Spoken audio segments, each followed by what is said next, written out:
എന്തൊക്കെയുണ്ട് വിശേഷം? എൻ്റെ എല്ലാ കൂട്ടുകാർക്കും സുഖമാണ്. ഒബിൻഷാ ലൈഫ് വ്ളോഗിലെ മറ്റൊരു പുതിയ വീഡിയോയിലേക്ക് എല്ലാവർക്കും സ്വാഗതം. നമുക്കിന്ന് ഒരുപാട് സന്തോഷമുള്ള ദിവസങ്ങളാണ് കേട്ടോ. നമ്മളുടെ ഷൈമോളുടെ വീടിൻ്റെ ഹൗസ് വാമിംഗ് ആണ്. അപ്പം നമ്മളിന്ന് തലേദിവസം ഉണ്ടല്ലോ, പാല് കാച്ചലിൻ്റെ തലേദിവസം നമ്മൾ വീട് മുഴുവൻ കരാറ് കൊടുത്തേക്കായിരുന്നു കേട്ടോ. അപ്പോൾ അവരുടെ കയ്യിൽ നിന്ന് നമ്മൾ താക്കോല് വാങ്ങുന്ന ചെറിയൊരു ചടങ്ങിലാണ് കേട്ടോ ഇപ്പം നമ്മളുള്ളത്. നമ്മളുടെ വീട് പണി കരാറ് കൊടുത്തിട്ടുണ്ടായിരുന്നത് പ്രദീപിനായിരുന്നു കേട്ടോ. പ്രദീപ് നല്ല അടിപൊളിയായിട്ട് വർക്കൊക്കെ ചെയ്ത് തന്നിട്ടുണ്ട്. വീടിൻ്റെ ഫുൾ വർക്ക് കരാറിൽ പറഞ്ഞിട്ടുള്ള പോലെ നല്ല ഭംഗിയായിട്ട് നമുക്ക് ചെയ്ത് തന്നിട്ടുണ്ട് കേട്ടോ. നമുക്ക് പറഞ്ഞ സമയത്തിനേക്കാൾ മുമ്പ് എല്ലാ പണികളും ചെയ്ത് നമുക്കിതേ നമ്മുടെ താക്കോല് വാങ്ങി. നമ്മളുടെയൊക്കെ ഏറ്റവും വലിയൊരു സ്വപ്നമാണല്ലേ നല്ലൊരു വീട് വെക്കുക എന്നുള്ളത്. എന്തായാലും ഷൈമോളിൻ്റെയും വിനുവിൻ്റെയും ആ മുഖത്ത് ആ സന്തോഷം നമുക്ക് കാണാനുണ്ട് അല്ലേ.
നമ്മളുടെ ഹൗസ് വാമിങ്ങിൻ്റെ തലേന്ന് ഭഗവതി സേവയ്ക്ക് വേണ്ടിയിട്ട് നമ്മൾ പൂജകളൊക്കെ പറഞ്ഞിട്ടുണ്ടായിരുന്നു. അപ്പോൾ ആ ഒരു ചെറിയ ചടങ്ങിലാണ് കേട്ടോ ഇപ്പം നമ്മൾക്ക് ഇവിടെ ശാന്തിമാർ വന്ന് നേരത്തെ തന്നെ വന്ന് കളമൊക്കെ വരച്ച് എല്ലാം ഒരുക്കിയൊക്കെ വെച്ചിട്ടുണ്ടായിരുന്നു. അപ്പോൾ വൈകിട്ടാണ് നമുക്കിവിടെ ഭഗവതി സേവയ്ക്ക് വേണ്ടിയിട്ട് പൂജകൾ നടക്കണത് കേട്ടോ.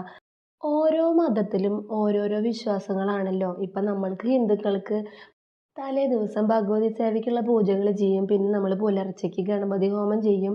പിന്നെ പാല് കാച്ച, അങ്ങനെയാണ് ഓരോ ചടങ്ങുകൾ. അതുപോലെ തന്നെയാണ് മറ്റുള്ള എല്ലാ മതത്തിലും ഓരോരോ ചടങ്ങുകളൊക്കെ ഉണ്ട്. എനിക്കിപ്പോൾ ഇവിടെ ആ ചടങ്ങുകളെ കുറിച്ച് പറഞ്ഞു തരാനൊന്നും അറിയില്ല കേട്ടോ. അങ്ങനെയുള്ള വലിയ വലിയ കാര്യങ്ങളൊന്നും പറയാനുള്ള അറിവൊന്നും എനിക്കില്ലേ. അപ്പം നമുക്ക് ഈ ചടങ്ങ് എങ്ങനെയൊക്കെയാണ് നടക്കണമെന്നൊന്ന് നോക്കാം അല്ലേ.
ആദ്യസേവയുടെ ചടങ്ങുകളൊക്കെ കഴിഞ്ഞ് അവരെല്ലാവരും പോയിട്ടാ. ഇനി അവർ പുലർച്ചയ്ക്ക് 4:30 ആകുമ്പോൾ വരാമെന്നാണ് പറഞ്ഞിട്ടുണ്ടായിരുന്നത്.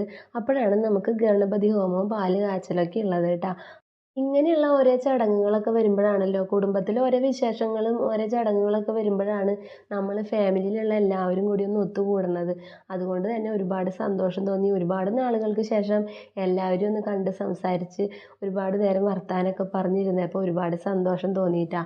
നമ്മളുടെ ഈ വീഡിയോ വലിയൊരു വീഡിയോ ആണ്. അപ്പോൾ അതുകൊണ്ട് ഞാനത് 2 ഭാഗമായിട്ട് കട്ട് ചെയ്തിട്ടാണ് ഇടുന്നത്. തലേ ദിവസത്തെ വീഡിയോ ഒരു ദിവസമാക്കി ഇട്ടു. പിന്നത്തെ പാല് കാച്ചൽ ചടങ്ങൊക്കെ നമുക്ക് പിന്നെ ഒരു വീഡിയോ ആക്കാമെന്ന് വിചാരിച്ചു. ഒരുപാട് വീഡിയോ ലെങ്ത് ആക്കി കഴിഞ്ഞാൽ നിങ്ങൾക്ക് ബോറടിക്കും. അപ്പോൾ അതുകൊണ്ട് നമ്മുടെ ഇന്നത്തെ വീഡിയോ ഇത്രയൊക്കെയുള്ളൂ. ഇഷ്ടപ്പെടുകയാണെങ്കിൽ എല്ലാവരും സപ്പോർട്ട് ചെയ്യാനും ലൈക്ക് ചെയ്യാനും ഷെയർ ചെയ്യാനും കമൻറ്റ് ചെയ്യാനും ഒന്നും മറക്കരുത്. അപ്പം നിങ്ങളുടെ കാര്യങ്ങളൊക്കെ നടക്കട്ടെ. അടുത്ത പുതിയ വീഡിയോ ആയിട്ട് വരുന്നത് വരെ എല്ലാവർക്കും ബായ്.